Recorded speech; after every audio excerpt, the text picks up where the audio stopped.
All right, Miles, let's talk about the Baltimore Ravens here for a little bit. This is a team, obviously, quarterback Lamar Jackson, the negotiations with the front office and the leadership of the team. That has been the story of the offseason. A lot of different rumors, a lot of different things flying around. And Miles, there has been a very interesting twist, a little bit of a strange twist going on with this Lamar Jackson story. Yeah, Nick, before we get to all of that news, and trust me, there's always a ton of it as much as it's dominated the cycle. Ravens fans, we got to know in the comments below, look, we're heading into kind of getting this roster ready to enter free agency, to enter the draft. And there might be some players who kind of haven't lived up to their deals, who maybe are like key cuts for this offseason. That's what we want to know.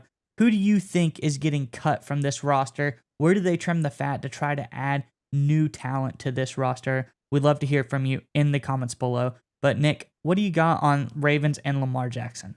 Yeah, so obviously the big news over the last week is that the Ravens finally found their Greg Roman replacement. They went with Todd Monken, very successful at Georgia, longtime coach, offensive coordinator, play caller in the NFL as well. A very pro-style, classic offensive coordinator. He's not like a Sean McVay young guy. He's not some Greg Roman kind of weird running offense kind of guy, just a classic old school offensive coordinator. But there are now some very interesting reports about Lamar Jackson's potential involvement or lack thereof in the hiring of Monken here. And I'll kind of read you both reports here, Miles, to get your thoughts on the other side.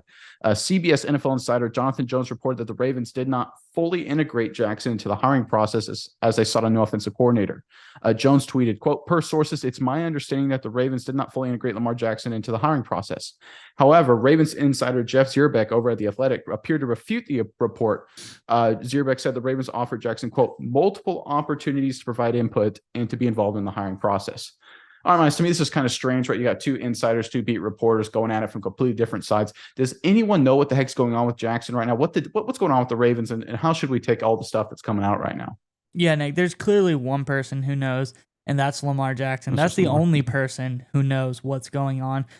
Obviously, Jeff Zrebiec has been a long time, very reliable insider, but I think when you listen to his comment, it is veiled in so many different layers of who knows what the heck he's even saying with that comment, that you kind of can read into it a million different ways. He says, well, they offered him opportunities to be in there. Does that mean he took those opportunities? Does that mean they offered him the opportunities and he decided to abstain from that? There's so many ways it could go, but I tend to think that the Ravens at least extended the opportunity to Jackson. Whether or not he put his input in, that is a different story. And once again, nobody truly knows. Nobody is really letting anything out. And that's why this, as a Ravens fan, has been one of the most tiring, grating off-season sagas I've ever been through.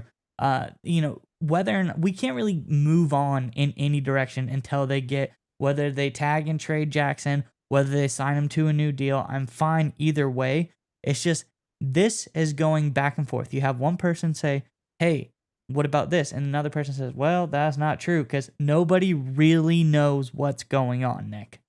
Yeah, I think the interesting thing here, right, is obviously if you're the Ravens, assuming they want to keep Lamar Jackson, they want to pick an offensive coordinator, right? He would get along with, or at least relate to, and kind of be on the same page with, right? That's the big theme, right? The Chargers brought in Kellen Moore from Dallas for that reason. They thought Kellen Moore would mesh with Justin Herbert. Obviously, Eric Bieniemy with Pat Mahomes in Kansas City, the Bills, Ken Dorsey, and Josh Allen.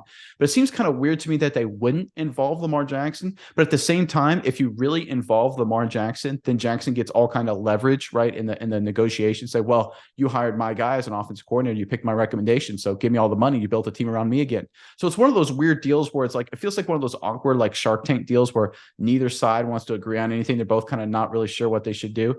I think this is just so interesting, right? Because on one side, you got the Baltimore Ravens, one of the smartest, one of the more well-run franchises over the past 2 decades in the NFL. They do almost everything the right way. And on the other side, you've got Lamar Jackson and his mother and some close confidants and some advisors on the other side.